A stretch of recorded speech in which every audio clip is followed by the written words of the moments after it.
Bueno, no quiero contar mucho porque, bueno, es una novela, tiene algo que ver con García Lorca, pero unos dirán que tiene demasiado que ver con García Lorca, demasiada biografía, y otros dirán que no tiene nada que ver con García Lorca. Pero digamos que García Lorca es el pretexto. Y también otro escritor gallego que se llama Eduardo Blanco Amor, tuvo bastante relación con él. Tiene bastantes puntos de contacto porque los dos eran homosexuales y los dos tuvieron que escapar a raíz de la guerra civil. Blanco Amor se exilió en Buenos Aires y Lorca, por desgracia, no le dio tiempo y terminó asesinado en Granada.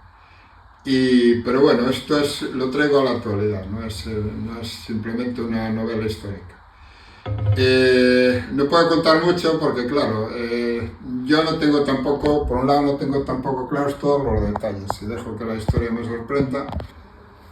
Ayer mismo pues fue un día así revelador. Empecé un capítulo y me fui por otro camino que a mí me encantó cómo quedó.